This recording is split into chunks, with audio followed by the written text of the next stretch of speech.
The Ice Cream Truck, not to be confused with the Clint Howard movie, The Ice Cream Man, or the Masters of Horror episode, We All Scream for Ice Cream.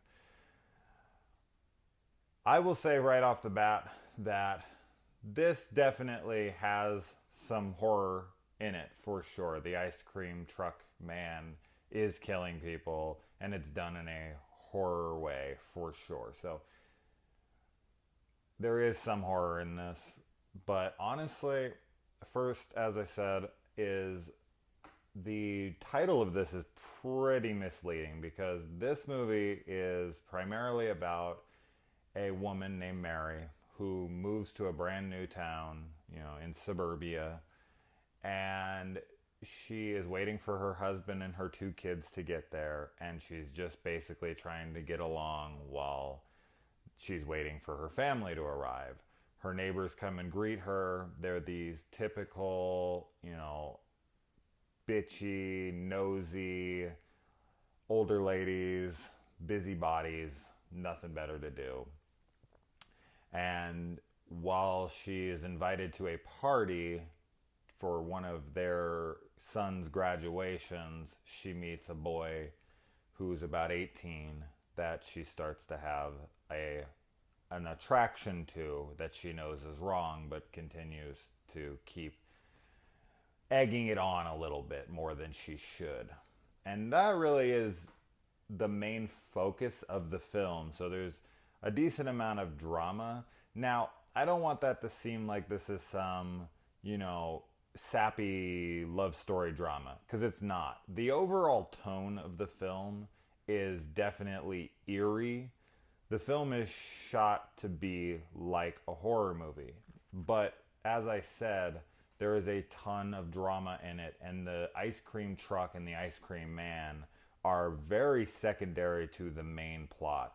It's not really at the forefront of anything. It's almost really more of a background character than anything, and he doesn't have an overwhelming presence throughout the film. It isn't like he is in every scene or he's creeping her on every turn. In fact, they don't even meet. She doesn't even see him. She sees him at the very beginning of the movie and thinks he's creepy for like 2 seconds. And then he kills random people. And then an hour and 10 minutes, and I think the movie's only like an hour and 25 minutes, is when they first see each other and like meet and talk. And he isn't pursuing her or like talking to her at all through the rest of the film. So her interaction with him is very, very limited. So as I said, our main protagonist isn't being antagonized by our antagonist until the very end, nor is he stalking her or anything of the sort. Now, he is killing people that have very mild relations with her throughout the film, like super mild. And that isn't because he's trying to, kill whoever she's around. He's just killing people in town. Now, what I would say, I like to start with the good of the film, and I would say that the film is mostly good. I did enjoy the film overall. I enjoyed watching it. I liked the opening music. I liked the music throughout. The opening music, this is going to sound odd. This is a very, weird blending of what I'm about to say, but it reminded me of a kind of a mix between Halloween 3, the X-Files theme music, and a creepy music box type of sound. That all sounds weird, but I think if you heard it, you would understand. So if it's right in the beginning. That opening song is definitely a blend of those, and then the rest of the music, it gets a little repetitive because they do keep kind of playing the same music over and over. The production value is pretty high, but kind of adding on to that into my negatives is that the night shots aren't very well lit. So you can definitely see where the budgetary constraints came and kind of played a role in affecting the look of the movie, because the night shots are not great. As I said, the whole movie just has this very eerie atmosphere. I think what this movie is more trying to play on than anything is that feeling you get when you move to a new town and you don't know anyone, and that first night in the house is very, eerie to you because it's so, so new. And it's really just kind of playing on that. It's more of like a suburban nightmare where this girl has moved to this town where she doesn't know anyone. She's all alone. She doesn't really feel like she fits in. And they kind of play that, but in more of a horror movie setting kind of way. Um, and then there's scenes in the movie that are done in slow motion. And a lot of the times I feel like in horror, slow motion can be really silly. In fact, I watched a movie recently where it's called like Terror Below or something like that, where this girl's trapped under the ice. It's a horrendously awful movie. Do not watch it. It's in Redbox right now. It's dreadfully awful. Anyway, the movie's like half slow-mo and it's just awful and it never works. But in this movie, I feel like the slow motion actually adds almost like a dream-like kind of nightmarish feeling to the scenes that it's doing it to. Because this film, as I said, is very eerie in tone throughout, and then those slow-mo shots kind of just add to the more nightmarish feel of the film that it's definitely going for. The ice cream truck itself, I thought was really cool. In any movie where we see an ice cream truck, it's usually the typical, more modern day one with all the stickers on it, and it's kind of beat up and old. And this isn't like that. This ice cream truck is an older style truck, but it's like brand new, and it really just kind of says ice cream truck on it, and it's very polished. And I liked that. I liked that they went for more of a traditional, because the ice cream man in this movie is a more traditional ice cream man. He only serves real ice cream and milkshakes. He doesn't serve pops. He doesn't serve bars or stuff you buy at the store. So I liked that they went for that more so, because it kind of added to that suburban feel, like a more rich neighborhood. And I think that worked really well. Something really minor that I liked, and this is something that, I don't know, it just takes me out of films instantly, and this film didn't do it, was she actually, when she goes to give her phone number, she gives an actual number, not a 555. I don't know why, but anytime I see 555 in a movie, it instantly takes me out of it, especially when it's like a serious drama or, where the scene is supposed to be intense or whatever. Anytime I hear 555, C555, it literally like instantly takes me out of the movie. I can get back in it pretty quick, but the 555 thing fucking drives me crazy. I think there's so many clever ways you can get around that. I remember I've seen in movies where like they cover up, like the girl hands him the number and he looks at the number and he like covers up the first couple numbers and you can see her name and then the rest of the numbers, so that, I don't know, the 555 thing just needs to fucking die. And I was very happy to see her give out an actual real number.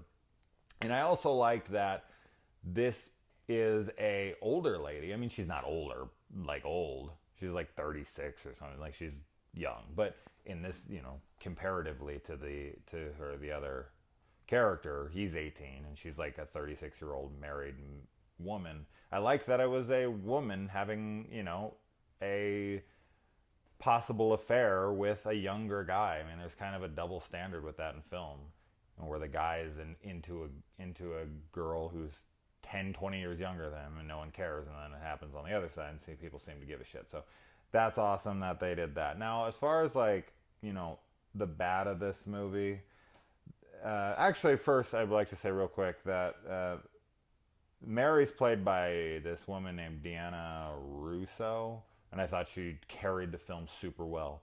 It's like 75% of the movie is her and her alone.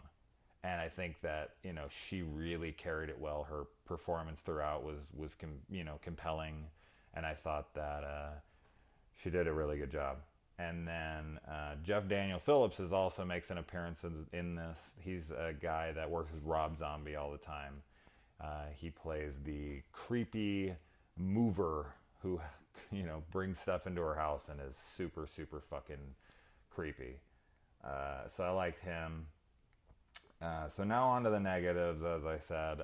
Number one, this movie, I feel like the title is pretty misleading. I don't mind what the film is, but if you see like the poster work and you look at the title, I mean, this suggests almost like, going back to the Clint Howard Ice Cream Man movie. That's what I was expecting. I was expecting now expectations are never a good thing to have. That's why I try to go into every film blind. But unfortunately, you can't really go into a film called The Ice Cream Truck blind when you see the poster. I mean, you'd have to literally just press play without looking at it because the poster suggests that this is like a killer ice cream man movie or a possessed, demon ghost ice cream truck or something. And it's just so not. As I said, I don't mind the movie. I just think that the marketing is misleading. The ice cream man himself, I feel like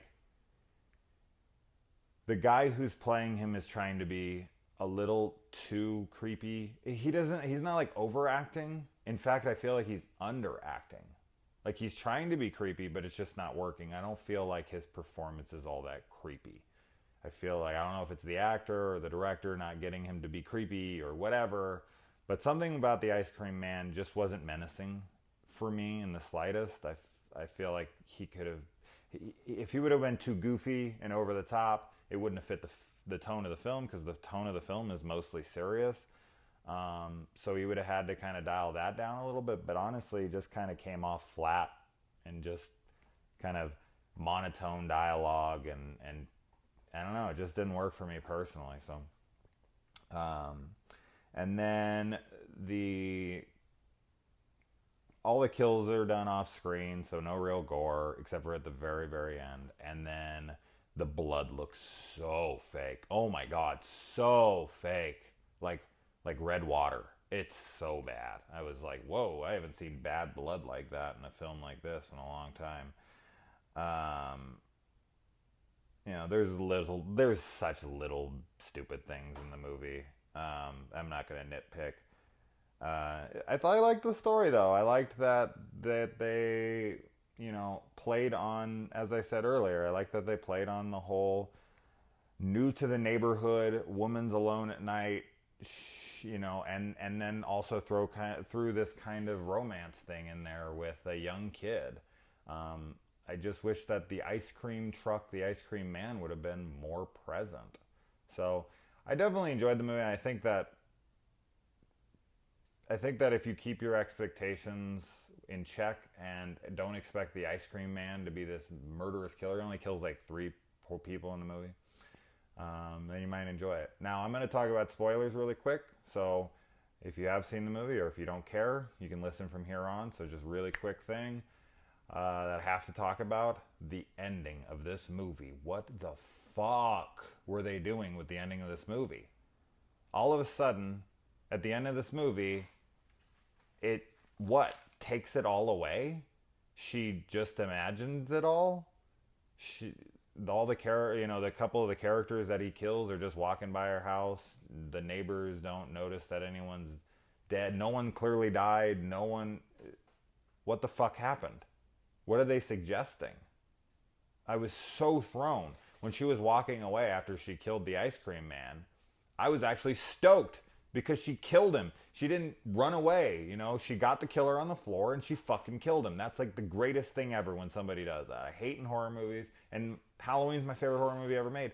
And, Laurie Strode gets Michael Myers on the ground like 3 different times and doesn't stab his fucking face, and it drives me crazy every single time.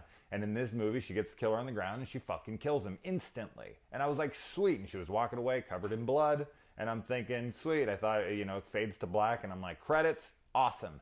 Nope. Comes back up and everyone's alive and her family comes home and that's it. And it ends. And you're like, what the fuck just happened? So, what the fuck?